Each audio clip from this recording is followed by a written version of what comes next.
Welcome back, everybody, into Bill's Chat. I am Josh McCarty. With me tonight is Luca. Oh, Luca, before I kick it over to you, I'm just going to tell you one thing I've come to appreciate about our post game podcast, and I mean this genuinely, is a lot of times these games take it out of me. And as a fan, like I remember after the Bills lost to Houston in the playoffs. Like I just sat in my basement, just staring off into a blank space for like an hour or two before my wife came down and checked on me. And I was like, man, this can't be healthy behavior. 13 seconds. I am just like the same thing. Like my wife and I are just in shock. But what I've come to appreciate about this podcast is it's an outlet to get all of my frustrations out. I will tell you, Luca, I cannot remember the last time I was this angry about a Bills game. It had to be 13 seconds. So I am really hoping that this podcast process gets the anger out of me because the way I'm feeling right now, I'm betting that it won't. But we shall see. How are you doing tonight? Um, yeah, no, I share your thoughts on that. I will say, it's ironic that you say what you experienced, and I know we talked about it off air, before. Whereas I drank, was 5/6 of a bottle of Grey Goose and sodas right after that Bills game myself, the Texans game, blacked out in my living room, didn't even get to witness the end of Brady era in New England because I was passed out drunk, blackout in my own living room with like 10 guests over. That wasn't healthy attitude. I'm glad we do this now. It's much healthier than that. Um, I don't, this is probably the most upset I've been with a loss since 13 seconds feels kind of right. I told you off air before we even came on, that was more of a shock to the system more than anything else. I don't even know if anger applies there. I do think that Texans game may be the last time because it was a game in which felt was so in hand, especially at halftime, and somehow, some way, in different facets, both to the opposition you're playing against, and then also that third individual involved in that game that wears the zebra stripes got involved, and somehow, some way, we found ourselves losing a game that we were up at halftime and feeling good about it because it was unexpected at that time. Like, I will tell you, going into this game, it was unexpected. If you told me we would be up 17-7, have a 10-point lead at halftime in Philadelphia, where we are stalling out their offense and they don't seem to understand what they need to be able to do against this injury-riddled defense that the Bills have, I would have bought that and some. I would buy all the stock in the world of that and be so ecstatic that we could have something like that going into a half of football where all you need to do is maintain a lead for 30 seconds or 30 minutes. And that's kind of what the Texans game was. And it's another game that fell apart, and it's frustration, it's anger. I do think that what we do here, Josh, is therapeutic in a way. I feel like I go to bed in a healthier mindset than wanting to kind of either drink myself to the point where I need to get out of my own mind or whatever else it may be. And I'm hoping we can do this here, but this was when Jalen Hurts, I'm going to steal your thunder a little bit from our previous episodes, but when Jalen Hurts crosses the goal line and gets the game-winning touchdown, I mean, I had a lot of explicitives and a lot of emotions running through my body. I will say one thing we'll probably touch on is that's the first time you effing call zero blitz in this key moment. At that time, when they give you an absolute look to not do that, and it actually might benefit you to sit in a zone where you just need to cover your own particular area. Um, but overall, it just felt like, truthfully, a game of which you should absolutely, in your own right, even with injuries, even with everything else going on this season, you should be able to manage and close out this team, this coaching staff, everyone. Just let it slip through their fingers and let the inevitable loss happen. And Josh Allen has still yet to win an overtime game. And fun tidbit that we could even go into later, Sean McDermott only has one overtime win, Josh. And that is a 13-7 blizzard-ridden win with LaShawn McCoy in 2017 with Nathan Peterman and the only touchdown going to Kelvin Benjamin. This team doesn't know how to close out games. This team doesn't know how to win games. And for some reason, they love losing games of the year. And it's just heartbreaking year after year. When the game ended, So my scene is this. I usually watch these games somewhat alone, but tonight it just worked out that I was downstairs with my family. I have a 2-year-old son and an 8-year-old daughter, and then my wife sitting next to me. And the kids are playing in the playroom. As the play starts, I yell. I mean, and just so you guys know, like I try not to cuss around my kids. Like this stuff doesn't matter in the grand scheme of things. The play starts, and I'm like, I stand up and yell, "He's going to run!" And because as it's playing out, you're seeing the Bills defense, you're seeing the Eagles play, and you're like, "Oh my God, he's got a lane!" And as he takes off running, I yell, "He's gonna fucking run!" And I spike my remote control on the ground as he crosses the goal line. And at that point, I'm feeling a combination of embarrassed, like super embarrassed, because like I'm a dad. I'm not trying to be that person in front of my kids. You're in the wrong, but like the emotions just overtake you. Anger, because up until that point, I really felt like the Bills were going to win. I mean, granted, a couple plays before that, it really felt like, okay, after the Swift play to get down to like the 10-yard line, it was like, all right, this might be not going our way. But through the majority of that game, I really felt like it was the Bills' game. And so I ended up just leaving the room and went upstairs and just like paced and just like I knew I was in a bad headspace. But I will tell you, we're going to cover a lot tonight, Luca. We're going to talk about officials. We're going to talk about self-inflicted wounds on the Bills, and not just late, but early. I mean, the very first drive by the Bills had a self-inflicted wound where James Cook drops a would-be touchdown pass.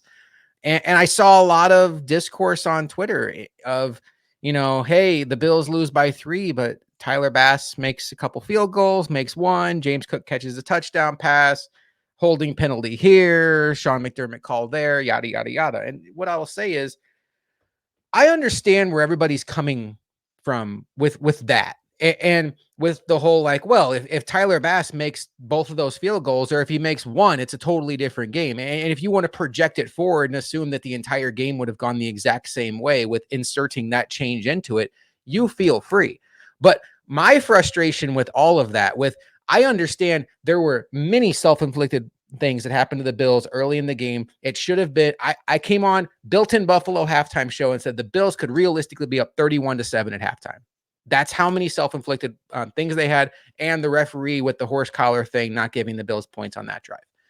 But Luca, the game-winning shot Michael Jordan made against the Jazz in Game 6, do you care that he shot 43% in that game? No, nobody cares. Nobody remembers it. Adam Vinatieri's clutch season in 2001, where he hits the 2 field goals against the Raiders and then the walk-off against the Rams in the Super Bowl. Does anybody remember he was 12th in the league in field goal percentage that year? Not even in the top 10? No, nobody remembers that at all.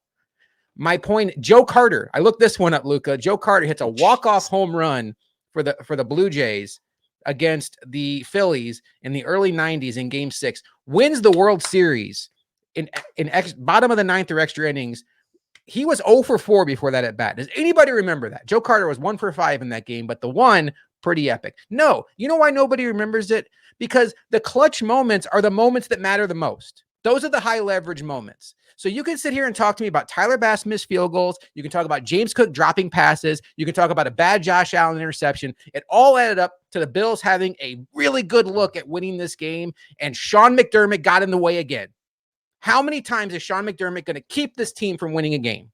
That's where my frustration is. I don't want to sit here for the next 2 weeks and talk about the officials. It is such a circular conversation where you chase your tail because there's nothing you can do about it. NFL officiating is gross. It makes the games unwatchable. I have gotten to the point in my life where unless the Bills are playing, I find myself not wanting to watch NFL primetime games. The Chargers and the Ravens are playing right now. I don't care what's going on in that game. I have a bad taste in my mouth from the Bills game, but the NFL product right now is at an all-time low because of the officials in my brain.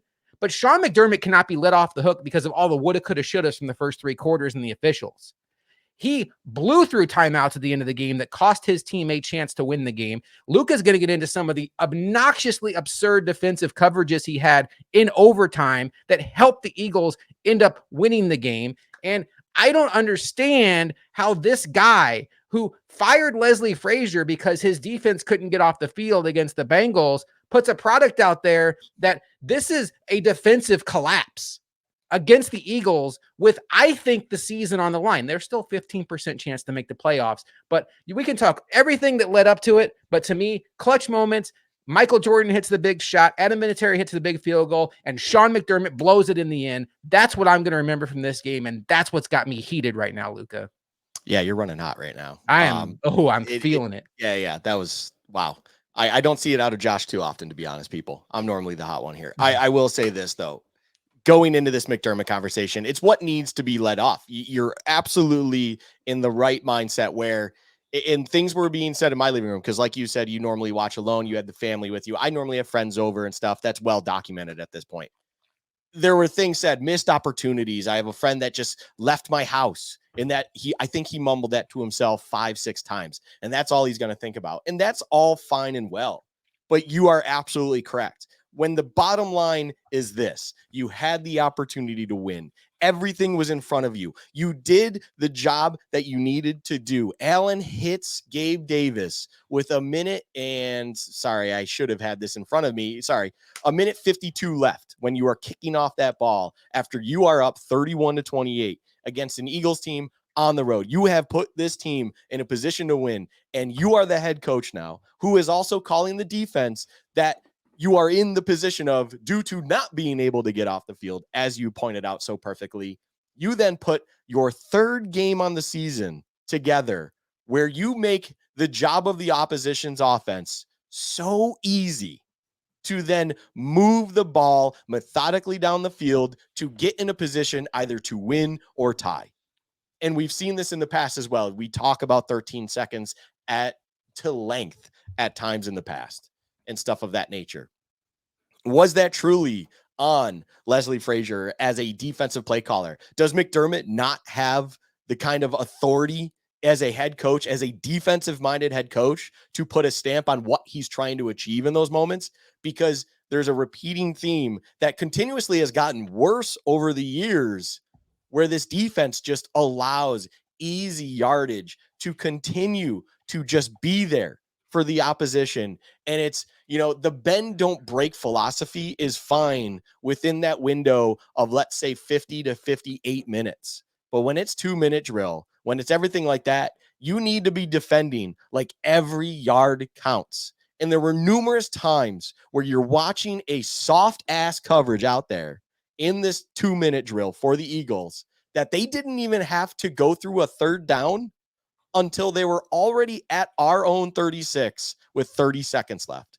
It took them 1 minute and 22 seconds to drive down from their own 25 to our 36. And in that span, they didn't even see a third down. In a game where the Bills had to incur, I don't even see it right now. I know it hit 21 third downs at one point. I don't know what it finished at. I'm going to try to look this up real quick. I got you. But they had a ridiculous number of third downs, a ridiculous 22 third downs. Mm-hmm. The Eagles had 11. I understand the Bills ran over 90 plays comparative to whatever the Eagles actually ran.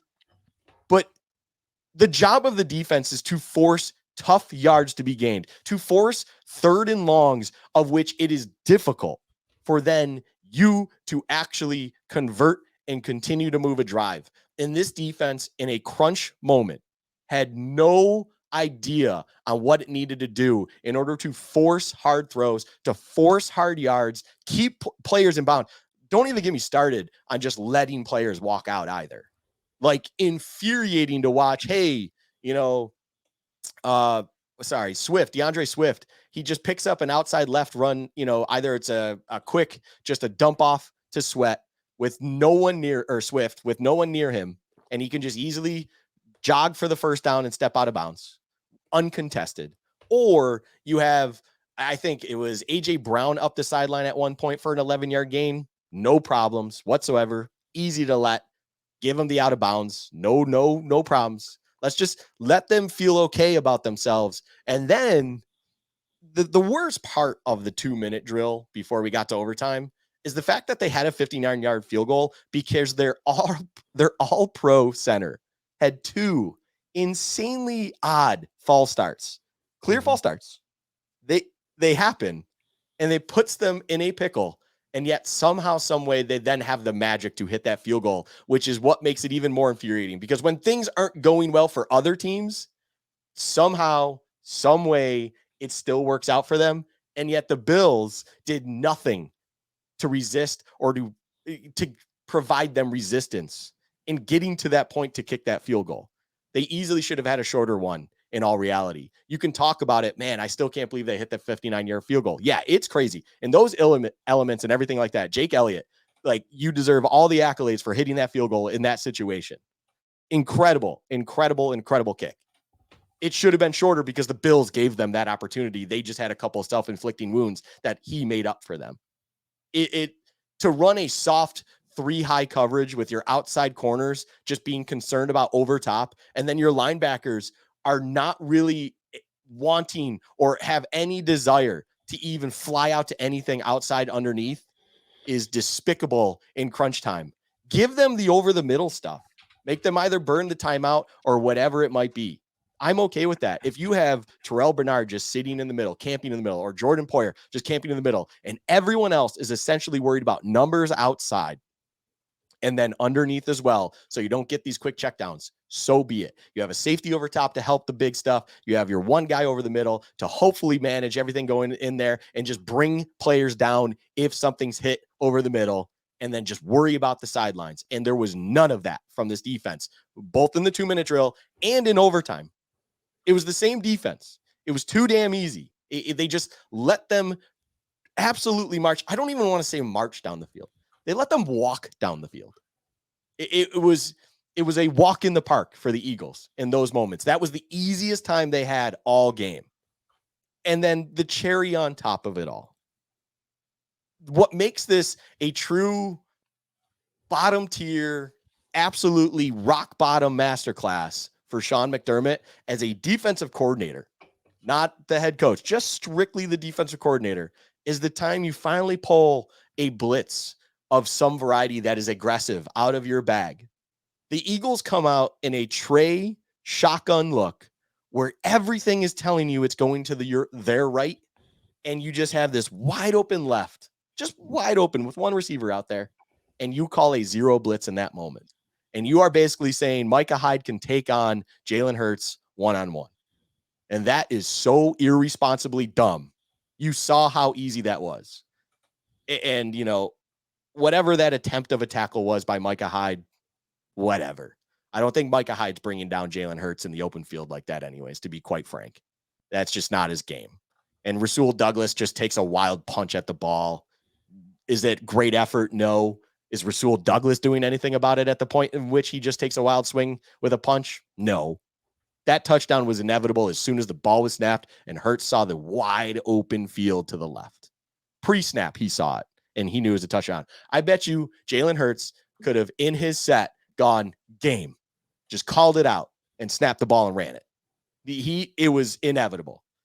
McDermott is irresponsible and just horrible at his own job to do what he did in those moments at that point in time. And I will say this. I didn't hear this question. I tried watching to the post game and everything, but I'll leave it at this. I think this conversation is perfect for this. I have a buddy, Dylan, who said it so well that this is a question you need to ask McDermott. You fired your OC. Tonight, the offense gave you 34. The defense had the ball with 2 chances to end the game. They failed at both times. Do you hold the DC responsible in this moment in time? It's a simple question that should be asked to McDermott. And I guarantee McDermott, of all the answers he gave tonight, would just be like, this is a team game, which I heard out of his mouth. This is a team effort. It was a team loss, things of that nature. Because that, in my mind, in my eyes, and I think Josh shares the same mind in this, that is him deflecting to the fact that the team lost. And he doesn't want to show that it was him that let the team down. He says he starts with him and he evaluates starting with him always. Look, it's so hard to be critical of yourself when you think what you're doing is right. But when there's so much evidence out there, like tonight, that shows everything you're doing is, as you had said so well, Josh, is getting in the fucking way, you need to stop and reevaluate everything else, and you need to change something, because what you are doing is wrong, and you are continuously losing games for this team, for this team that is inevitably going to cost us a spot in the playoffs when it might literally be the best chance for this team to make a run because everyone in front of you is the likes of PJ Walker, Kenny Pickett, and all of that trash, Gardner Minshew, all of these other trash individuals at quarterback with average mid-ass teams that are going to somehow get wiped by the Dolphins, by the Chiefs, by the Ravens. And I like this team stacked up against any of them on any good day, especially when you see a Josh Allen like we saw tonight. And it's a damn shame that this game for Josh Allen was not kind of that MJ against Utah moment or any of those big clutch moments that it absolutely deserved to be, just like the 13 seconds game, just like every other game that he has experienced. Even the Tampa game that I referenced in the last episode we were on, where he finally had that moment and then stripes and poor defense took that result out of his hands.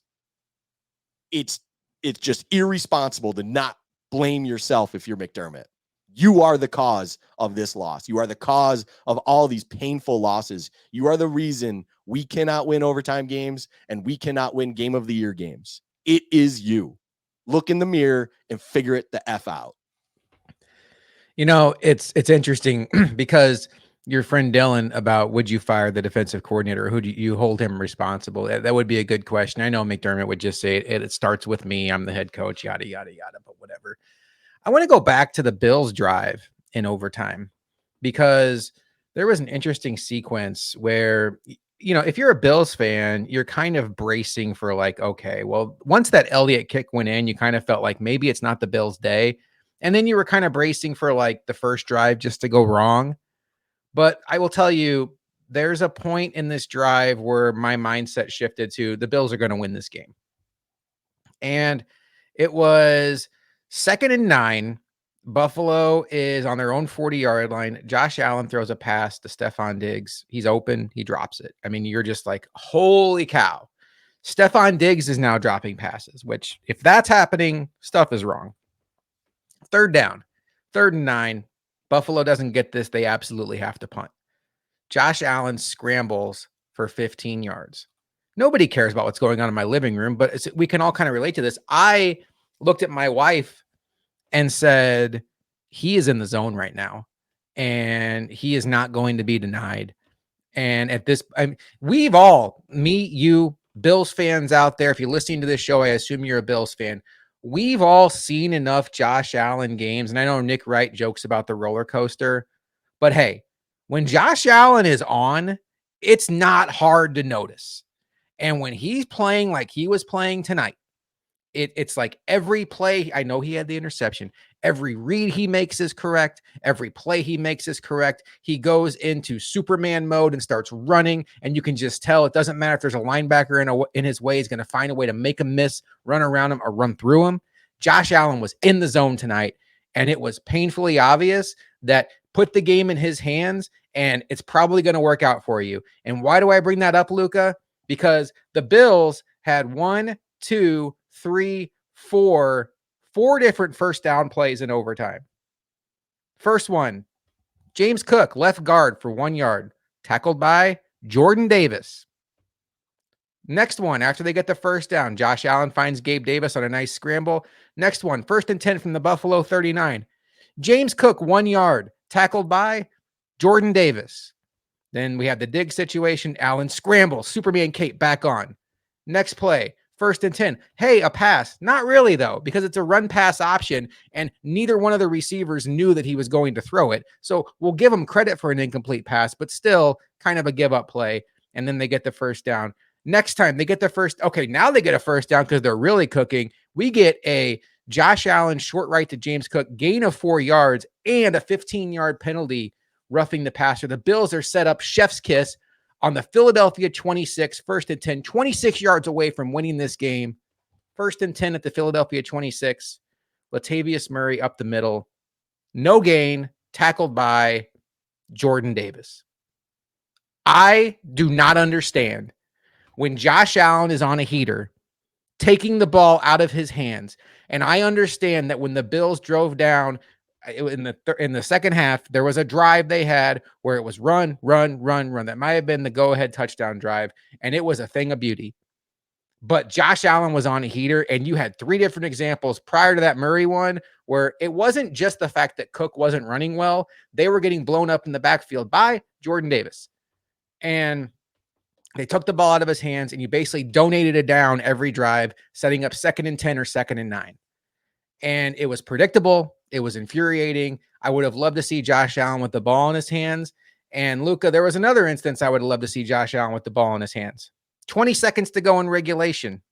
The Bills have 1 timeout in their pocket. We can talk about how they should have had 2 or 3. Sean McDermott calls a timeout to ice the kicker.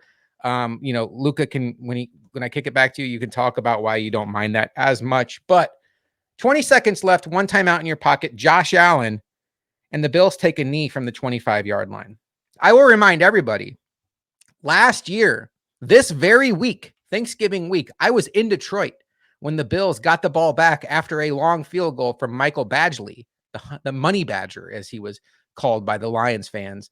And they start the drive with 23 seconds left at their own 25. And the very first play of that drive, Stephon Diggs for about 50 yards puts them right in field goal range. I understand it was an indoor game. This was an outdoor game in the rain. The Eagles are probably a better defense than what the Lions had last year. I understand all of that. But you have Josh Allen and Stephon Diggs. These are your money players. Give them a shot. See what happens. Trust Josh Allen to make the right read. If he drops back and doesn't like what he sees, he can throw it to my cousin in the 10th row. They're not going to call intentional grounding on that in that spot. And if they do, who cares? You'll just kneel it out on the next play. But the fact that they took a knee there was egregious. I think it was Bruce Nolan on Twitter who said Sean McDermott continues to coach like he doesn't have an elite quarterback. And I agree with that 100%. Do you think Andy Reid would have taken a knee there with Mahomes? I don't. You think Sirianni's taking a knee there with Jalen Hurts? I don't. I don't think Mike McDaniel's taking a knee there with Tua. And the best thing this team has, Josh Allen and Stephon Diggs against the defense in the second half that has shown you they are getting worn down by this Eagles offense. You have a 20-second shot to get to win this game before overtime, and you take a knee. Luka, I was out of my mind angry at the first down calls. I was out of my mind angry at the conservative nature of how they handled the end of regulation, and it's just piling on. I understand Joe Brady calls the plays, but it starts at the top. It's a mindset sent down from the head coach. McDermott continues to be overly conservative in these high leverage situations. I don't care about what he does against Zach Wilson last week. I want to see what he does on the road against Philadelphia, the best team in the sport, with your entire season on the line. And he showed us, and it was disappointing. Yeah. It's one more example of a coach that wouldn't even do that. Just to really put a beautiful, beautiful example at mind here. The diarrhea-filled Brandon Staley would have Justin Herbert do something with this. That dude has no idea how to coach a game, and he will be most likely fired after this game, even if they win. I don't care. But he would go for 20 seconds having a timeout in his pocket, because it's just an understanding of, as you painted out so perfectly, when you have that elite guy and you have, even on top of that, an elite weapon somewhere, what is the worst that could possibly happen? That is how you win games. That is what you do to maximize opportunities. And as you mentioned, I will bring it up. In hindsight, would it have been incredible to have that second timeout? Yes, absolutely. Are you expecting a kicker to hit a 59-yard field goal in those elements? No. By calling the timeout where he has to sit there and the field get wetter and the ball gets wetter, although I'm sure they leave it covered the ball wise, and the kicker is sitting there getting wetter and just thinking about it and mulling about it, it's a rare moment where elements added into it, even with as great of a kicker as Elliott is, as you could even see with that wasn't his best ball hit by any stretch. I am sure he can hit a 59-yarder in better conditions in a much better fashion. What blows my mind is, you call that timeout, sure, you're icing it, all that stuff. But even with a timeout in your bag, as you said so beautifully, you have 20 seconds. You watch 13 seconds with 2 timeouts go right down your gut for a game-tying field goal to force overtime. You have 20 seconds with only 1 timeout. In all reality, you should be able to do something. As you pointed out, you're in Detroit on Thanksgiving, 23 seconds and 1 timeout, I believe, maybe 2 timeouts. But regardless, you had a timeout in your bag and you hit a deep shot that was there. You could get a pass interference in that moment in time where you don't even need to use your timeout. That shit happens. You literally got called for a pass interference in a Denver game that then cost you the game in its own right, even though it shouldn't have, because you should have only had 11 people on the field for the first field goal miss. You continue to try to manage this game, Sean McDermott, in a way where you are trying not to lose. What you inevitably will do against teams that know how to win is that exact thing. You will lose. You can't play conservative when you have the chips in your hand. You can't do it. That's not what you do at a poker table. That's not what you do in the game of life. When you are driving everything to success, when you have a hot item like a Josh Allen and things are going right for you, you continue to ride that. You continue to lay pressure down and continue to drive into success as you try to win at whatever you are trying to do. In this, it's as simple as football. Just do something. I am with you on this point. I'm with you on everything on this. The timeout to me is minuscule. Mhm. That timeout should not dictate what you did between that kneel down or not. I hated hearing Tony Romo say it's understandable because you have to consider the elements. Bullshit. You know who's the most anti-elements quarterback in the entire league? Josh Allen. We saw him throw piss missiles through an 80-mile-per-hour gust windstorm and almost come back and win a game that the Bills decided to sit on and do nothing in, and the opposition threw a total of 2 passes. We see him in snowstorms throw balls 80 yards from point of launch to point of hitting the ground. He can do whatever it is. You saw him today throw for 339 yards, 29 completions on 51 attempts. He could do no wrong, especially in the second half. It wasn't like he came out hot and cooled off and the Eagles figured it out. It was quite the opposite. Even though things went well for them in the first half, there were still moments where it seemed like he wasn't at 100%. He wasn't that super Josh that you pointed out where it's almost like you see the red in his eyes. But all of a sudden in that second half, I mean, the drive log says it all, in my opinion, where it's just you have second half, you are going field goal miss, then touchdown, interception, the interception we know, punt, touchdown, and then it was just every drive outside of that interception, even the field goal miss. Successful drive in Josh Allen's mind, you just had a field goal missed. Touchdown. You had the freak interception that, yes, in my eyes, like you said, that might have been the one moment he read something wrong. And I can get into the details of it if we ever want to. I kind of do and kind of don't, because I feel like it would be me criticizing Josh Allen where he had a super game. But then out of that, they do end up having a 3-and-out. But after that, it seemed that 10-play drive where he did everything he could to then eventually hit Gabe Davis. That should have been the moment. And he was seeing red. He was absolutely understanding the moment and task at hand, and he had everything in front of him. And you completely took the ball out of his hand, both in that 20-second moment, but then, as you pointed out beautifully as well, in that drive log kind of summary on first downs, you were taking the ball out of his hands continuously with meaningless, useful snaps that inevitably stalled a drive only because of a miscommunication. We wouldn't be talking about any of this if Gabe Davis just runs a go route and or Josh Allen just understands Gabe wants to run to the corner and just throws it a little bit outside instead of taking the route with the ball that he threw. It's unbelievable how close they still came to winning this game, and we probably wouldn't be having any of this conversation, Josh.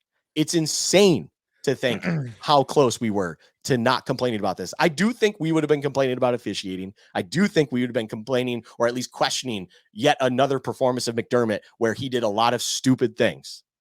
But in all, that's what a win does for you. It doesn't make it kind of linger and anger you and stuff like that. Winning cures all. But when they continue to stack up in the loss column and you have moments like this, you just can't look away. You can't turn a cold shoulder to it. It shines like a sore thumb. And that 20-second moment and the overtime moments that you pointed out so perfectly, Josh, are just brutal. And it almost highlights what we may not understand as fans, where McDermott truly does micromanage everyone underneath him. And if you just don't want to get in his way and just understand what's best for this team and the offense, you're going to just be left behind, and McDermott will do something else that he knows he can get a yes man for. And I just feel bad for Joe Brady if that's the case, because he's been thrusted in this moment. And I'm not trying to say Joe Brady is doing a great job either. But all I'm saying is he's at least not getting in the way until McDermott then overrules him and tells him what he wants to achieve on offense. And that is when it's a big problem. I agree. I wanted this game so bad. I wanted it so bad. And you just think about what it could have meant for this team. You saw the emotions, you saw Diggs. This was reminiscent of 13 seconds because if you remember back, Diggs was on the sideline pumping up the defense on that last drive before overtime in the Chiefs game. And he was doing the same thing tonight against the Eagles. Like right before the field goal, he's out there like cheering on the defense. You could tell how important it was to the players. And obviously it's important, but you could just tell they knew it was a big spot. It was such an opportunity to right some wrongs that had happened this season. Like the Bills have given up games to teams they have no business losing to.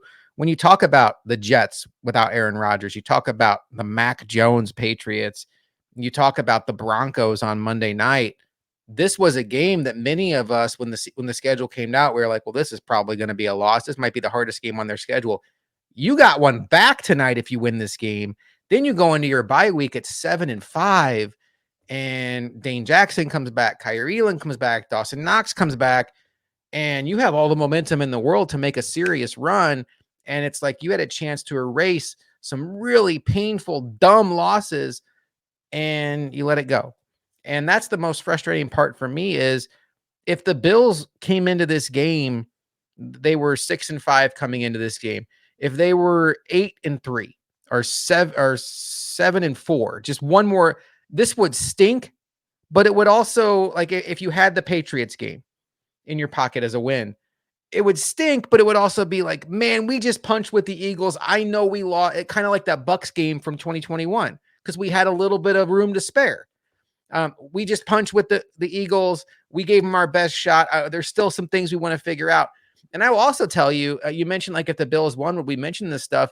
One of my biggest takeaways from this game, I mentioned it at halftime. I mentioned it the entire time I thought the Bills were going to win, was every time something went wrong, the Bills responded. James Cook drops a touchdown pass. The Eagles go down and score a touchdown on the next drive that is aided by a phantom call on Rasul Douglas on third down. And you're thinking, oh boy, are the Bills going to fold the tent now? No, the Bills go down and answer right away. And you talk about the Bills, Josh Allen, the Bills in the second half have a 10-point lead, and it goes away like that because of a Josh Allen interception. The Eagles score, they're up by 4. The Bills come back and do nothing with the ball, and you're like, oh no, this is that moment. And then the Bills come back and take the lead. And then they hold them to a 59-yard field goal. And then they make the 59-yard field goal, and then the Bills go into overtime and start driving. They just kept answering. And if they had won this game, I would have been so impressed with, like, yes, there were self-inflicted wounds, but they overcame it and they didn't quit. I do want to say quickly, Barstool Sports has posted a video of some Bills defensive linemen getting into it with an Eagles fan. It doesn't show what was said, but clearly something was said because Ed Oliver, Shaq Lawson, Jordan Phillips, and Greg Rousseau all angrily march over to wherever that fan was staying. This looks like it was during the game, not after the game. And they're all heated. And Jordan Phillips starts screaming at the fan, and Ed Oliver shoves the fan, or not Ed Oliver, Shaq Lawson shoves the fan. That's not good. That's not going to be good for Shaq Lawson. We shall see. Hopefully somebody around them has that fan on video, whatever he said, but player shoving a fan, that's not going to end well for Shaq Lawson, unfortunately. Anyway, Luka, you know, we haven't talked about the Tyler Bass missed field goals. We haven't talked about the James Cook drop. You have some beautiful notes here of different blunders that happen, whether it's this season and whether it's in the game. We could get into that, but I do want to throw a big picture question at you. Are the Bills done? Are they? They're 6-6. They just lost another heartbreaker. The AFC is a jumbled mess in the wild card race. Are the Bills done? Yeah. Let me just put it that way. Yeah. Are they mathematically done? No. Can I see a world that the Bills walk into Arrowhead off a bye, of which Kansas City has to go to Green Bay to play Sunday Night Football in Green Bay before playing us, and then win? and then come home to play Dallas and win against a team that I still, at this point in time, consider one of the biggest fugazis of the NFL. Yeah, I could see that. Can I see them then on Christmas? Well, Christmas Eve's Eve, going to LA and winning against a Chargers team that, I mean, Brandon Staley will most likely not be coaching by that point in time. Yeah. And then from that point, you should be hopefully beating the Patriots, and you all of a sudden have a game against the Dolphins that's bigger for you than most likely for them. Can that all happen? Yes. Oh my God, Justin Tucker just missed a 44-yard field goal. Sorry. Do I expect it though with what's going on? No, because at the end of the day, I don't trust Sean McDermott to manage a game in big moments that you're going to inevitably have, especially with what I expect at Arrowhead against Kansas City, and then the week after at least at home against the Cowboys. You might get out screwed up by Mike McCarthy. And if you blunder a game worse than Mike McCarthy and the Cowboys, you should probably be fired on the spot. And it's just pathetic to think that this team with Josh Allen playing as well as he is just can't get it done because this head coach that rightfully so we believed could do it because he brought us to the point of where we're at now, where we expect to win these games and we are in position to win these games, is now the cause and concern of why we can't. That's just the reality of it. And they will not win out. And you have to win out with this schedule now. You have to even have a remote chance. And even then, the problem is if you want to be optimistic and say the Bills will win these games, Josh, they will win down the stretch. They will finish at this point 11-6. I still believe the teams ahead of you, like the Browns, like the Colts, like the Broncos, God, the Broncos, those teams are going to still find a way to also get to around that 11 win mark. And they have all the tiebreakers on you. That's just the reality of it for the Bills. You put yourself in this position. It seems like now, even though percentage wise, I know it doesn't show it in this way, it seems like now your better chance to make the playoffs are the Dolphins slipping once or twice, which I believe they need twice at this point now. Once. And you win it. They just need it once. Okay, good. If the Bills win out.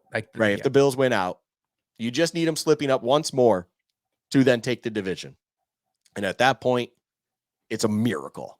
I will just be honest, because I think the Dolphins have a fairly easy schedule down the stretch. And we find ourselves in foreign territory, it feels like, because when was the last time as Bills fans we were even remotely concerned around the league and what that was going to happen? I will say this. I just looked at it now. The Dolphins do still technically play the Cowboys and Ravens, and they are at Baltimore for that one the week before they play the Bills. Boy, could that be some sort of game that sets up something if the Bills do the unexpected in my eyes and run going into week 18. It's possible. They have Josh Allen. They have just the one thing you need, which is an elite quarterback. But at the end of the day, to come back to your question, Josh, no. Yes. The Bills, in my eyes, at this point in time, are done. We're going to be having an interesting bye week. It's a good bye week for mental health as a fan. That's for sure. But it couldn't be the worst timed bye for the Bills. You even brought it up on air. It's like technically they had a bye after the Hail Murray, obviously the Hail Mary loss to the Cardinals. But even then, I think that's one of those freak things. It's a shock loss. You go into bye week and it was still middle section of the season, which then they could build on and turn things around. And they did what they did. This is where you are now sitting in a position where you are not in the playoff picture and teams are going to be playing that you need to lose. And might I add, and I know I brought them up, a lot of those games with those teams, like the Colts play the Titans. Do I expect the Colts to lose to the Titans? Absolutely not. The Browns, I believe, play someone god-awful too. It's one of those situations where coming out of the bye, the reality is you're going to be in deep shit when it comes to a wild card. And now you're looking at the division and nothing else, to be quite honest. And I'm a betting man, and I would probably bet it's safe to assume that the Dolphins can easily win all the games they have in front of them. And therefore that week 18 game won't matter when it comes to the division, and the Bills will walk into that being eliminated from the playoffs, because even if they won out, it's just not going to happen.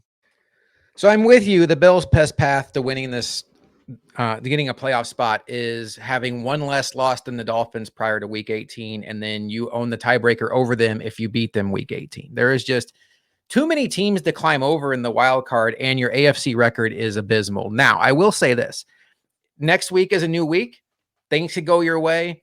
And then if you beat the Chiefs in Arrowhead, I will believe you can beat the Cowboys. And then the Chargers haven't been super impressive. And I also will say this about the Dolphins: they have not been overly impressive in recent weeks. They beat a Jets team that could not fight back offensively, but they didn't look great offensively against the Jets, and they barely beat the Raiders the week before. So it's possible that the Dolphins are doing what they did last year and having their late season offensive swoon. I think the Commanders are somewhat live in that game next week. We shall see. Depends what version of Sam Howell you get. But I'm with you. If they beat the Chiefs in Arrowhead, I'll allow myself to think it's possible.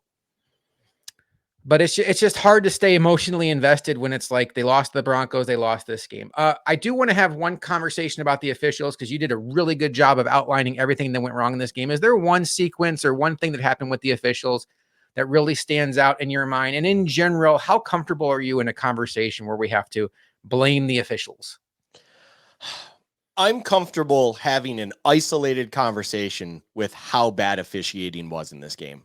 I am comfortable with pointing out the fact that officiating did not help the Bills' side, it seems like, overall in this outcome of the game. What I will say is, through all of that adversity, it's not the lone reason. It's not what seriously caused this to inevitably be a loss for the Bills. I think officiating just, you pointed it out earlier in the episode. Let's go back to that quick. You pointed it out early in the episode where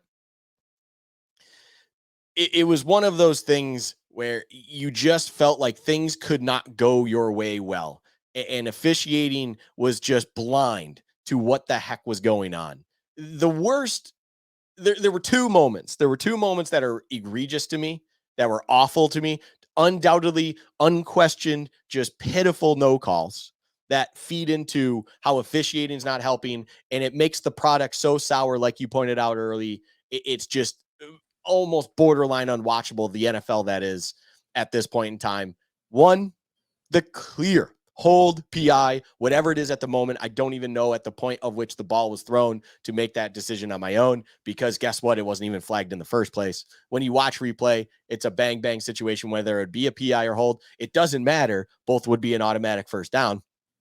But a clear hold from Darius Slay on Diggs that was just not even seen by any official, any stripes on the field. Someone should be watching that, because that's where the ball is traveling to, and yet somehow no one noticed it. Also, fun fact, that is why you wear the same color gloves of the opponent you're playing, because, fun fact, Darius Slay is wearing white gloves. So even if someone saw it because it was on the inside kind of armpit, maybe that's the reason they didn't see it. Who cares? You're pulling enough jersey that I'm pretty sure you should be able to see that if you're an on-field official, and they unfortunately did not. The second one, and the worst one in my eyes, is the roughing the passer, or sorry, not roughing the passer, the horse collar on Josh Allen slash intentional grounding situation, we'll call it. Two things to break down here. One, Josh Allen is not only being ripped by the front of the collar of his jersey to the point of which threads are being torn. Hassan Reddick, I believe it was, then has the presence of mind to reach around with his right arm at the top point of the collar on the back plate of his jersey and then pull him down at that point all the way to the ground. I know that the rule even says that a passer inside the pocket cannot be ripped down by what is designated as a horse collar. If that even happened in the pocket, Josh, I'm pretty sure they'd call that roughing the passer. If he released the ball, they would call that roughing the passer. Now it's outside the pocket, and for whatever damn reason, they just want to completely ignore that, even to the point where Allen is showing the torn collar of his jersey going, how in the world can you get it this bad? Even though technically the front of the collar would not be a horse collar for what it's worth. But it was clear as day that something was there. Just ignored. Add in the fact that Allen somehow does get the ball off at the weird angle that his body was at due to the horse collar. He gets the ball off. Gabe Davis, who at that point in time was lined up just off tackle, he was kind of in a blocking position at the snap. He is standing there. He turns around and rotates for Allen to see. Allen gets the ball off. It maybe travels 6 inches. I don't know. I mean, it's maybe an inch off the ground to begin with, so it's not going very far at the spine-busting angle he's at. But he gets the ball off. And if I understand the rule correctly, you need an eligible receiver within 5-yard cushion of the actual throw for that to be deemed a successful pass, an incomplete pass, and not intentional grounding. The officials have the crazy audacity to rule Gabe Davis was not within the vicinity of the pass being thrown, and therefore it's intentional grounding. He is being horse-collared, dragged down to the ground by Hassan Riddick, but yet had still the ability to get rid of the ball. I would have taken a sack there over the result of this play. But for you to then say that he did get the ball off, that is not an eligible receiver wearing number 13 within the 5-yard bubble of this pass getting off, as he's being ripped down by a horse collar, and the only outcome of this play is the fact that it is intentional grounding, is criminal from the stripes. It is reckless and dumb.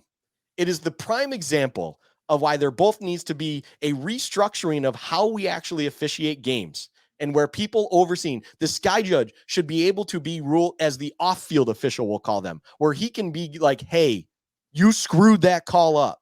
Like what they do in other professional leagues that have billions and billions of dollars on the line. You should be able to do the same flipping thing as they do in those leagues as you do here. Because if the on-field officiating is doing such a poor job in which they are missing egregious things on the field, there should be someone else that should be able to step in. And second thing that the NFL should be doing on this point is clear as day, something that's been cried from national media everywhere for years to come and years prior. And that is full-time NFL officials. How in the world do you have a multi-billion-dollar product out there with part-time guys or women as well doing this job and doing it at such a poor level that they can still get away with it and just act like nothing's wrong? If we did our job as poorly as they did today, as they do in all games, it seems like a repetitive theme, you would be fired the next day coming into the office. These people continue to then dictate the games week after week after missing call after call. And it is criminal. It is ridiculous. And it hurts the fan experience and hurts in what you believe, because it's just like you are waiting to get screwed rather waiting to see what enjoyment you can get out of whatever the outcome is, because this asshole in stripes with a yellow fucking laundry in his pocket is going to throw it against you. And you know it's going to happen. It's not if, it's when. And Eagles fans out there might go, well, you did get a very soft roughing the passer call. Yes, I will own up on that. Did Josh Allen flop? Was it really that roughing the passer? No. But when you stack up 6 to 7 missed calls and 6 blown calls to that one, it's bullshit argument on your sake. And I will say, the one that I didn't even bring up is, and I brought it up, it's the first thing I think I said to Josh when he hopped in and asked me how I was doing. I was like, I don't know what the fuck a football move is anymore. I don't know. I don't know how you dictate that. I don't know how officials, part-time officials, are supposed to dictate that. When I watch A.J. Brown catch a ball up high, 2 feet, start to pivot and turn, cradling the ball down into his lower abdomen, which at that point it is jarred loose. It never looks like it's bobbling in this entire motion until a fist drives the ball loose. If that is not a football move in my mind, I don't give a shit about this third step rule. To me, the process of the catch is you receiving it securely and having 2 feet on the ground. When you go to rotate your hips, when you go to make another move off of that action, how is that not a football move? I don't get it. I do not get how that is not designated as a football move. At one point, you are doing one thing. As soon as you can definitively say that moment has ended, like a touchdown catch, at the moment of which A.J. Brown has that ball and 2 feet are down, that would be ruled a touchdown if it was at that point in the field. So why is that all of a sudden different now that we're at, I don't know what it was. I'm just going to say the 32. I don't give a shit where it was. But all of a sudden you're in the field of play, so it's different. You have to get that third step in. You have to turn up field and start motioning different in a different way. Why is the catch dead in the end zone at that point, but it is different elsewhere? When I see the snap of the hips and him moving the ball securely in his own frame for it then to be punched out, in my eyes, that's a football move. And now I no longer know what it is. And clearly a part-time official and in overtime as well, the fourth guy who's supposed to chime in, whether he's called the sky judge or what, I don't know. But whether whoever it is that's supposed to make that call, they don't know what it is. And then they just get essentially quote unquote bailed out because on the field, those dumbasses called it incomplete in that moment. And then they didn't let it kind of just go through official review. And because of that, they're lucky it was called that on the field, because if it was called a fumble on the field, they would then probably have let it stand as well. Why does something have to be that close and then that missed? Why can we not truly just define what a catch is? And then everything after that should be when a ball is live, clear as day. The place in the field should not change what a catch is. And somehow we found ourselves in a place where officials need to make judgment calls. And the worst thing you could do is have the opinion of an asshole wearing stripes dictate the outcome of a play and a game because they're making an opinion on what they believe they saw or didn't see. And that is dumb. It's becoming hard to watch. It really is. I'm not just saying that as a Sour Grapes Bills fan who had my team on the short end of the stick today. You kind of just wait for your team to be on the short end of the stick. It doesn't feel like the Bills have been on the good end of it. I guess maybe the Giants game, they could have called pass interference on Waller. If you want to say that maybe that was the Bills' good end of the stick with officials. But just the entire league, it's just there are so many calls that officials make that are subjective and they are so impactful. It's not like the NBA where if it's a ticky-tack foul, it's like it's 1 point. It's like it's 3rd and 15 and you call defensive holding and it's a first down. And every defensive penalty you call is a free first down unless it's offsides. And it's frustrating. I'm in a bad spot with the NFL right now. I'm not enjoying watching other games that aren't Bills games as much as I have in the past. I'll just be honest. Like if it's a Monday night game, there's a good chance I'm watching NBA over NFL, unless it has like direct implications with the Bills, because I don't enjoy watching the NFL as much as I used to. I still like the Sunday slate. There's a bunch of games on at once. I usually have fantasy interest, but just sitting down and watching a game, um, I have to have a lot of interest in it to really be motivated to do that. All right, Luca, let's put a bow on this disaster of a game with the Eagles with our segment, Game Balls and Game Checks. It does look like the Ravens are going to close this out against the Chargers, 20-10. Your boy Zay Flowers called game, scored a touchdown to put it out of reach. That does help if you're still running the race. Let me say this before we get to Game Balls and Game Checks, because we already talked about the playoffs a little bit.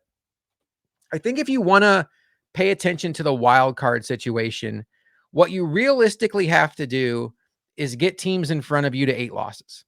Because I think you have to live in a world where the Bills are probably not going to win out.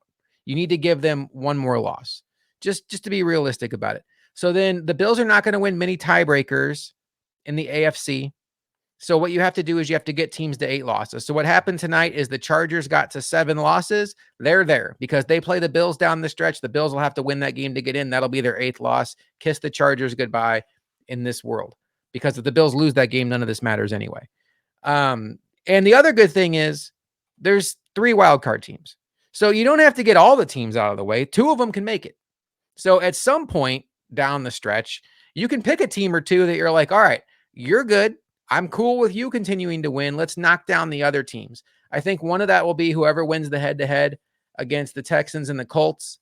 The other good thing I will say, maybe this is good or bad, is a lot of these teams continue to play each other. Like next week, the Texans play the Broncos. Both those teams are 6-5. The good news is one of them will have 6 losses after that, as Luka would tell you. The bad news is one of them won't, because they will win. I guess the worst case scenario there would be a tie. It'd be like one of those when you're chasing teams in the playoffs in hockey and they go to overtime. It's like, oh, it's a 3-point game. But I don't know. It's hard for me to wrap my mind around playoffs and all this stuff. I think if the Bills win out, they're going to make the playoffs. If they win out, they're going to make the playoffs. They're not going to miss out at 11-6. I think 10-7 is It's dicey. I think they have a shot at 10-7, but you need some help along the way. And I will say that if you wanna hold on to one strand of optimism, if this team makes the playoffs, watch out. Nobody's gonna want to play them. Like you talk about, let's just say a situation, a team like Baltimore gets the 2 seed, and the 7 seed is the Bills, and the 6 seed is the Steelers. And Baltimore is like, wait a minute. We played all season long. We earned the 2 seed. We had the second best record in the conference. And our reward for that is Josh Allen and Stephon Diggs. And this roller coaster potential juggernaut of a team comes to our building. And then Miami has a worse record than us. And they get to host Kenny Pickett. So I do see it that way. This is not Bills blinders on. I think there are a lot of teams in the AFC that are hoping the Bills are on the outside looking in, because it is looking like a pretty soft playoff field right now with Burrow out, the Bills on the outside looking in, and the Chargers continuing to charger, as Luka likes to say. So if we have a situation where Gardner Minshew and Kenny Pickett make the playoffs, whoo, fun times. All right, Luka, game balls and game checks time. Who gets your game ball for this Bills loss to the Philadelphia Eagles? Oh, I mean, it's got to be Josh Allen. Yeah. It's just got to be Josh Allen. Look, Josh Allen has had a lot of good games in his day. This, in my mind, is one of those ones where I'm going to put it up near the absolute top, and it's a damn shame that it came in such a heartbreaking loss. It's crazy. The best Josh Allen game of all time is 13 seconds, a loss. The second best Josh Allen game is a win. The game that preceded that game, the New England perfect game. The third game in my eyes, this may be that. I think the game that was in that 3 slot for me was potentially the Bucks game, if memory serves me right. Ironically, also a loss, and it seems to be a theme that really sucks. But Josh Allen was incredible tonight, even in that interception, which, fun fact, was very similar in an opposite way to the Cincinnati interception he threw against Cam Taylor-Britt. He just thought he understood what coverage was and what the outside corner would do. And that outside corner did exactly what he didn't expect them to do. And he made the wrong decision pre-snap and just went with it anyways. You can't be doing that. But if that's the only blemish in a game of which you proceeded to throw for 339, run for 81 and 2 scores in its own, passing for 2 as well, and ultimately we're a miscommunication from Gabe Davis away from a third passing touchdown and a win, you are a stud. You are our QB1. You are one of the best in the league at your absolute peaks, and you absolutely deserve the game ball tonight in this game, even though there was a loss and you are the quarterback. This was a classic Josh Allen game, and it was met with a loss. I am with you. He was a super stud, disrespecting the what we normally do with game balls and game checks. I will not give it to Josh Allen just to call somebody else out. But holy cow, I mean, just to say a little bit more, the leading passer in this game was Josh Allen, 339 yards. The leading rusher in this game, not just for the Bills, folks, for everybody, was Josh Allen, 81 yards and 2 touchdowns. Josh Allen had 4 total touchdowns, trailing Jalen Hurts, who, to his credit, had 5 total touchdowns. Holy cow. If you got those guys in fantasy, you're probably doing pretty well this week. But I will say, I thought there were a couple guys on defense that did well. It felt like, early on, you were loving everything you saw on defense. I thought Greg Rousseau had some really strong run defense in this game. We're still kind of waiting to see him get his juice back in pass rush. I thought Ed Oliver was really strong against the run in this game again. Jordan Poyer had that knockout on the play that led to the miracle field goal. If that field goal is missed, Jordan Poyer, that this could be a situation where that is a mega play. Unfortunately, it wasn't meant to be. But I will give it to Gabe Davis, because Gabe Davis is someone I tend to pick on when things go wrong.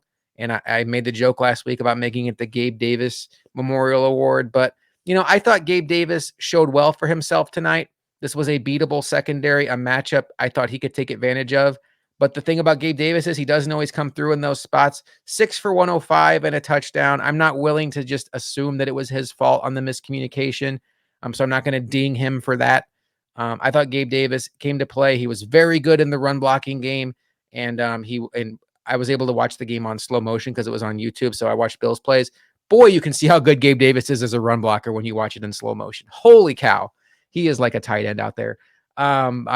This was a strong Gabe Davis game. Good for him. He really needed it, and the Bills needed it from him.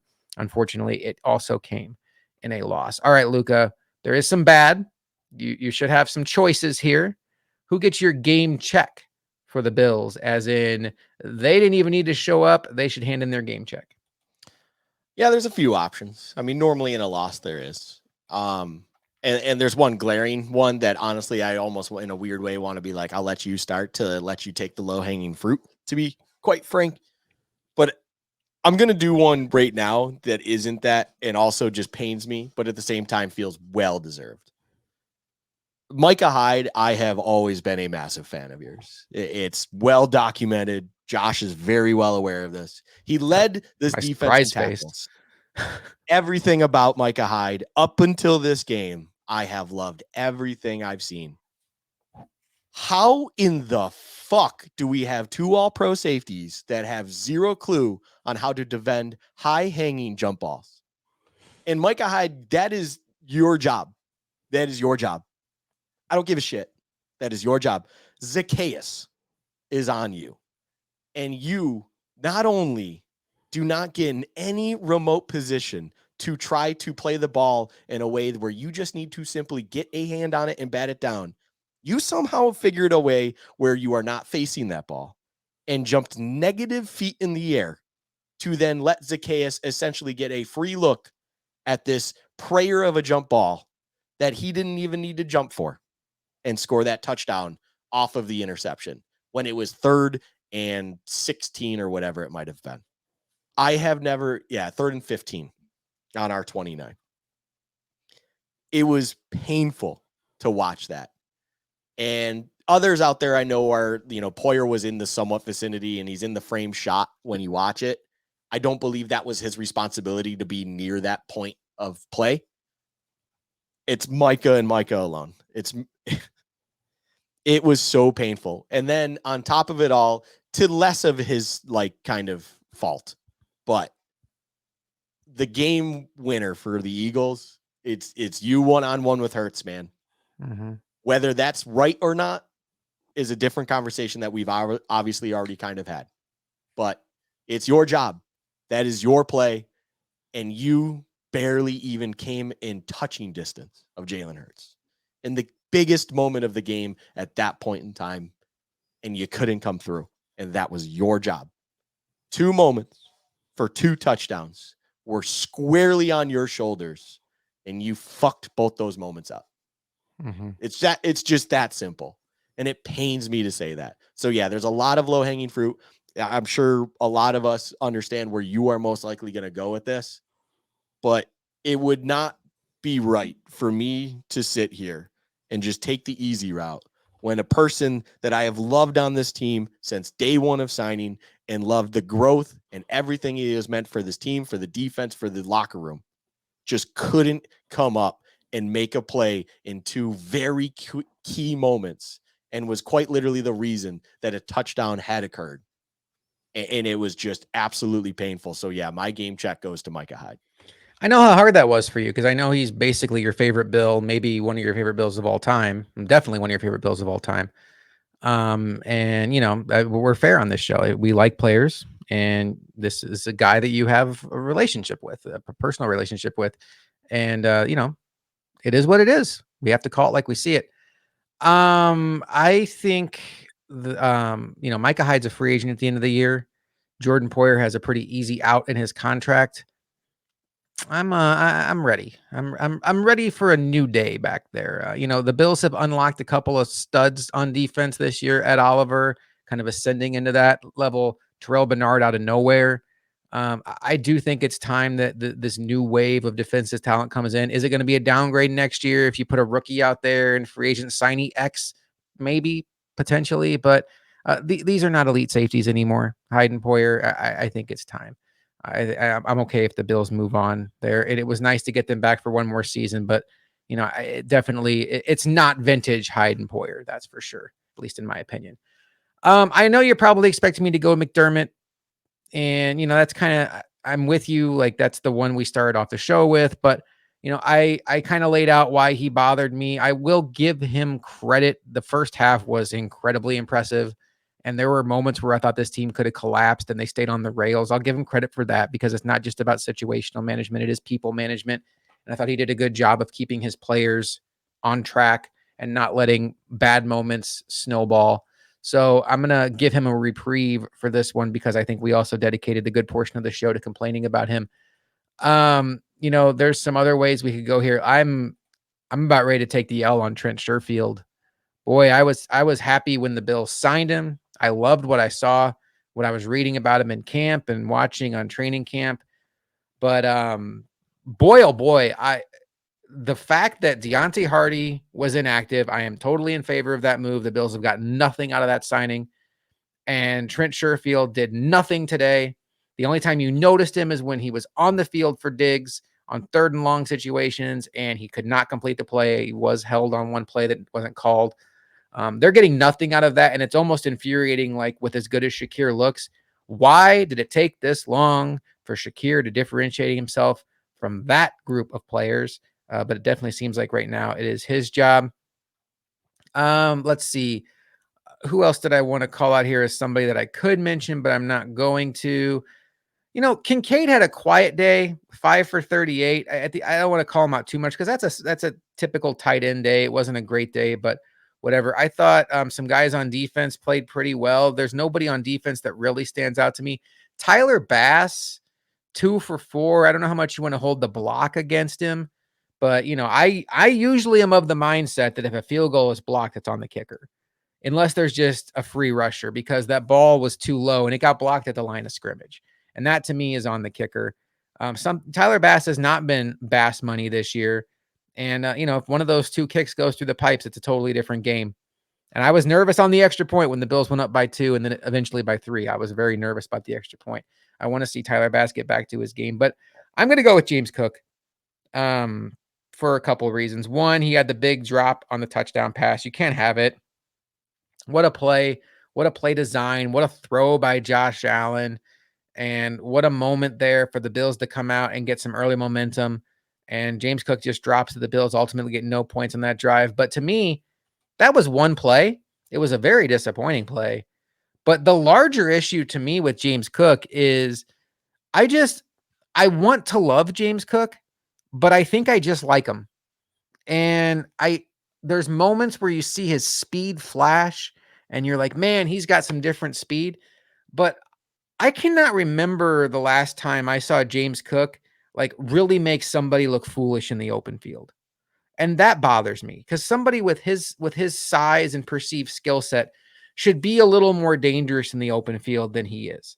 And maybe that's not his game. Maybe he doesn't have the lateral agility. I mean, look, with his speed, with his catching ability, if he had the lateral agility, maybe he would have been a top 10 pick in the draft.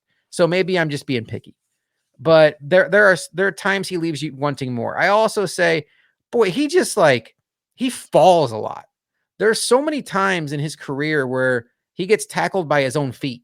And that happened again today. Now, there were not a lot of rushing lanes, but there was a couple times he's going up in the hole and he just slips and falls. And that's disappointing. And I don't know. I want to love James Cook, and the metrics kind of like James Cook, but he always kind of leaves me wanting a little bit more. And today, it felt like every time they handed him the ball, it was a negative result. There was the one good drive. He ended up with 16 of 43, 2.7 yards per carry. He had 6 for 57. A lot of that was on a long catch and run through the air. But all in all, the Bills need more out of him. He to me was kind of a net negative today. So I'll go with James Cook. Luka, the bye week is next. And depending on where your mindset is with this team, it's either, well, the Bills are 6-6 and the season has already slipped away, and now I can kind of focus on the Sabres, or I can focus on the NBA, or I can focus on my fantasy football team. And, we've all kind of done this dance where, if you've gone through the drought, you kind of hit a point in the season, late November, early December, where you realize your team's not going to make the playoffs. So you find other ways to enjoy the NFL while still watching your team. So if you're there, maybe the fact that the bye week is here is not that big of a deal because the Bills being off next week allows you not to feel obligated to watch them when you can watch your fantasy quarterback or a game you want to bet on, or, Alabama, Georgia is next weekend, whatever your interests are. But if you're still running this playoff race, which I encourage you all to still do, the Bills are a 6-6 football team and they have 5 games left. Like they, as we saw today, we don't have to assume the Bills are going to lose to anybody. But I think the inconsistencies this team has shown throughout the year just makes it hard to fathom they're going to rip off 5 straight wins. But the fact that the bye week happens now is just extra long time to stew on this, to leave that bad taste in your mouth.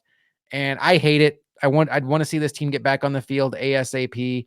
That is not the case. I do think they have put together 2 of their best games of the season back-to-back weeks, Jets and Eagles. It just so happened this one they didn't loss. But the fact that the bye week is here, Luka, I think is awful timing. Where do you fall on the bye week timing? Yeah, it couldn't be worse.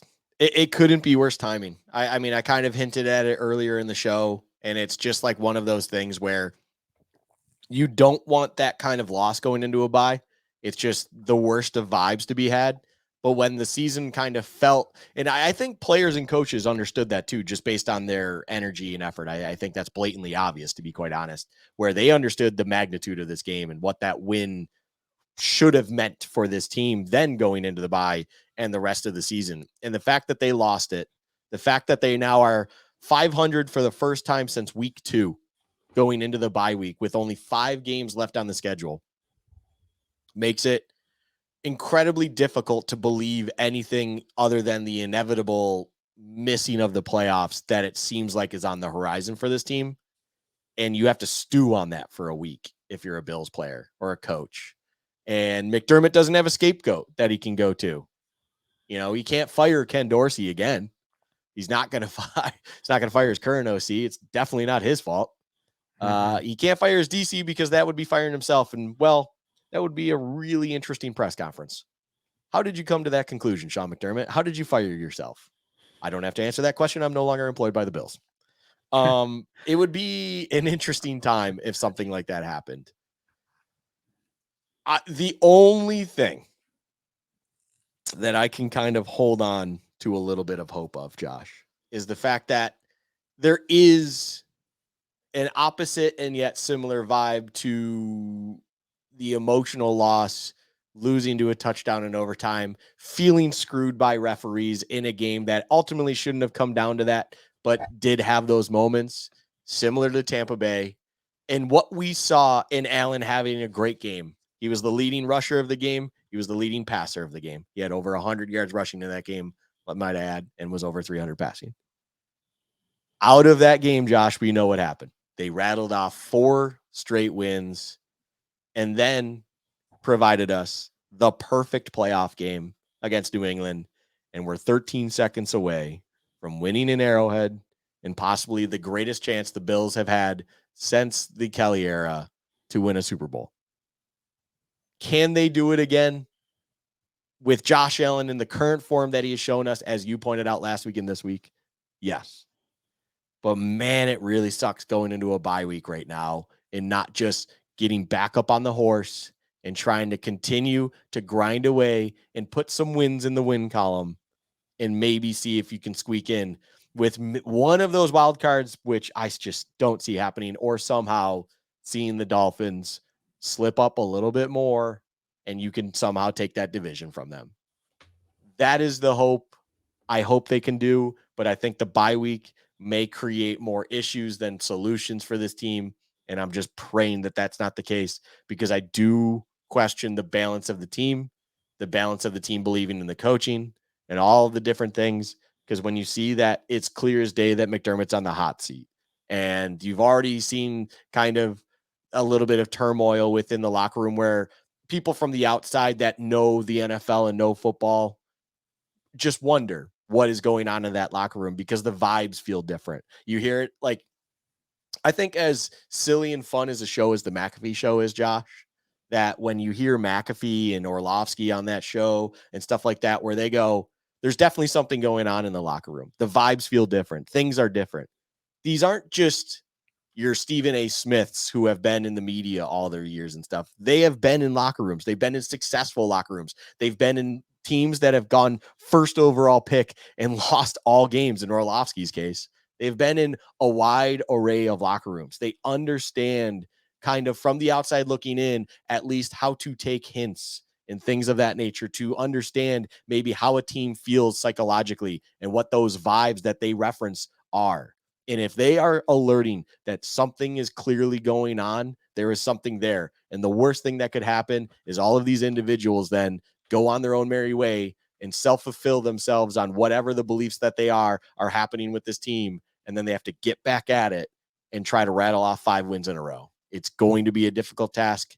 I just hang my hat of hope, the slim hope that I have, that maybe this can be like that Tampa Bay game where it was such a heartbreaking loss in the fashion that it was, and you just right the ship, steady the course, and somehow pull off magic starting in Arrowhead. That's the only glimmer of hope I can possibly let infect my brain. Let's say that the Bills missed the playoffs. You're a betting man. Sean McDermott, the head coach next year? God, no. Now, I'm not saying let's be clear. I'm not saying would Luka fire him. I'm not saying would Josh fire him. I think you have a pretty good feel for the Pagulas. Is that where your head's at? You think they're going to move on? I think the Pagulas hate noise. I think the Pagulas hate when the noise, and I'm not saying they let fans get to them, but it feels like when the media starts even laying on pressures and questions and wants them to make statements, and when people just want to understand what truly is going on with something that appears from the outside looking in to be failing at whatever level it is, they are going to then throw the questions at the problems of which they've hired and paid, and they're going to remove you for something they feel like will remove those questions. And McDermott has become the only viable option at this point that they need to remove to then get rid of those questions and concerns, where then it's more about looking forward on what this team could potentially be with a new thing rather than why is it failing now after seeing that it should have been successful prior. And I do believe that the Pagulas view McDermott at this point in time, based on what we expect from this team. I think McDermott is currently sitting outside looking in. And the only thing that can save his job is not only making the postseason, but he needs to make the postseason and make a run of it.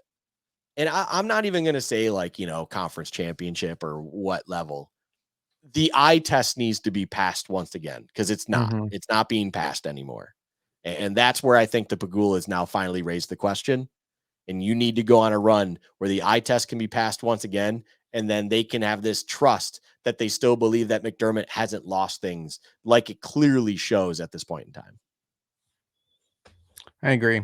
I don't, there's just a part of me that feels like the Pagulas don't want the mess, but then there's another, the stadium to me is a lingering issue. And I don't know which way that pushes them, because if they don't, okay, so let's play this out. Let's say they don't fire McDermott.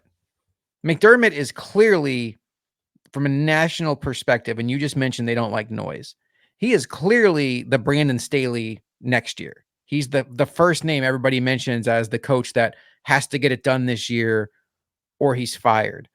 And then you want to talk about a team that you can talk about, they already have like the drama of Stephon Diggs, whatever you want to say that is. They've never won a Super Bowl. And now you want to add the pressure of the national media speculating that the coach is on the hot seat going into an important season. I don't know. I could definitely see the Pagulas. I keep saying the Pagulas. I'm sorry. It's habit. I understand that Kim is pretty hands off right now. Terry Pagula like pulling the chute and wanting to find a different coach. And I do think that this is a good time for a reset. And holy cow, do we sound ungrateful? And I understand that. It's like Sean McDermott has brought us, after 17 years of not being in the playoffs, has brought the Bills to the playoffs all but one season. He's coached the Bills. He's brought them to the AFC Championship game. He's brought them to 2020, 2021, 2022, 3 straight AFC East championships. And there's a part of me that just thinks to myself, like, Is this too what have you done for me lately? Or are we just assuming, are we holding too much against him? But I look at the whole thing. Yes, the team is good. The quarterback is fantastic. But some of the McDermott players, Tre'Davious White, Jordan Poyer, Micah Hyde, they're on their way out the door. And I do think it's time for a potentially new scheme on defense.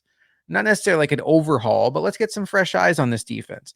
Maybe you can unlock something out of Greg Rousseau that hasn't been unlocked before. Maybe Dorian Williams is a better fit in that defense. I don't know. I'm just kind of spitballing. Maybe Kyer Elam's a better fit in that defense. But the other thing is, like, we have the Texans meltdown. We have the 13 seconds. We have this team looking like they didn't belong on the field against the Bengals in 2022 or the Chiefs in 2020, where they got thoroughly outplayed and outcoached in playoff losses. And then we have games like today, where the Bills have maybe the best regular season game on the entire schedule, and they're on the losing end of it.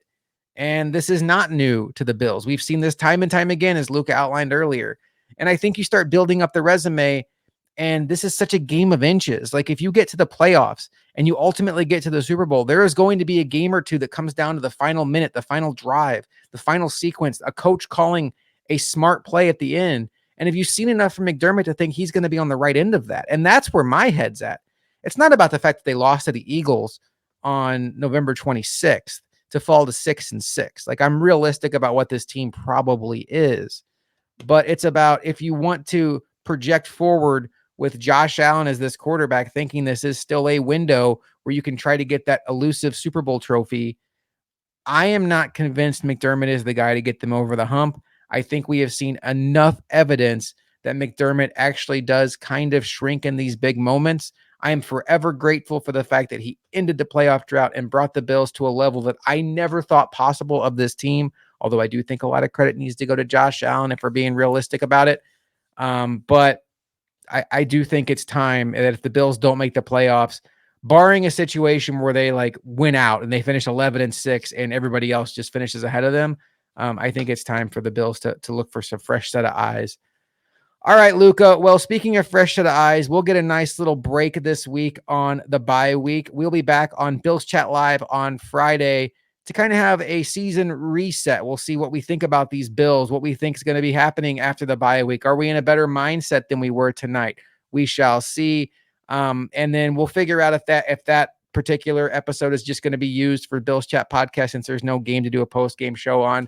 And then we'll start turning our attention to those Kansas City Chiefs in the annual battle in Arrowhead, where it seems like the Bills are always going to play in the regular season. Luka, any final thoughts before we get out of here? Uh, no. I mean, it's funny, like on my notes here, I'm just staring at, 2019, 22-19 loss to the Texans in wild card, up 13-0 at halftime. I'm staring at overtime losses in Allen's career and McDermott's history as well, where the only one that he won was that Blizzard game. I'm hoping we're in a better headspace come Friday. I'm hoping I am in a better headspace come Wednesday, when I will be back with Sabres Chat. For anyone that listens to that, I do appreciate you. It is a bi-weekly podcast now, and we have hit that bye week. The last performance we saw of the Sabres was pathetic, and we get to go into a red hot MSG to play the Rangers tomorrow night, or if you're listening to this tonight on Monday. If you're listening to this after Monday, hopefully the result wasn't too bad where this didn't linger over. I fear, I will say, I'll leave it with this, Josh. I fear that, so like the Broncos loss did with them the night after, where the Sabres put up an absolute shit sty against the Bruins, I fear that the Sabres are going to double up on this and do yet again the exact same thing, where we have this heartbreaking, depressing loss for the Bills. And yet the following night, where we now have something else to watch, they're going to go into MSG this time and get absolutely spanked around by the Rangers, and just give us, as Buffalo sports fans, zero hope of any future and winning anything and doing anything, and just feeling like the inevitable cycle has continued where nothing positive will come about this. I'm in a pretty bad spot when it comes to Buffalo sports fandom. And unfortunately for me, I do value sports a lot in my life, maybe a little bit too much. But I'll be back on Wednesday for Sabres Chat. If you tune into that, that will be on our channel as well. Follow us everywhere, blah, blah, blah, all that spew. Sad times here. I'm hoping Wednesday and Friday I'm in a better mood. Yeah, you're the hockey guy on this show. Like I root for the Sabres just because people like you, I want to see a Buffalo sports team do well, but I don't sit there and watch every game. But man, the Bills or the Buffalo fans could sure use a strong week from the Sabres, that's for sure. And I almost wonder if we should talk about this next week on our bye week episode, sports fandom and how much it does bother us. Because man, I hit a low point tonight where I had to take myself out of the situation with my kids. I talked about it earlier because I was afraid I was going to like go on a cussing rant around them because of a game I had no control over. And it's amazing. Like we all stress about this, and then at the end of the day, it's like we have no control over it, but it sure does like affect our mood. It affects our mindset. And it just is so disappointing to think about like how happy we all would have been on Monday had the Bills gotten that game to the garage, but they didn't. That's not the life we live. The life we live is a 6-6 football team. And Luka and I will be here for the rest of the way, whether the Bills lose out, win out, or somewhere in between. Hopefully it winds up somehow, some way with a playoff game. All right. For Luka, I am Josh McCarty, and we will see you next time on Bills Chat.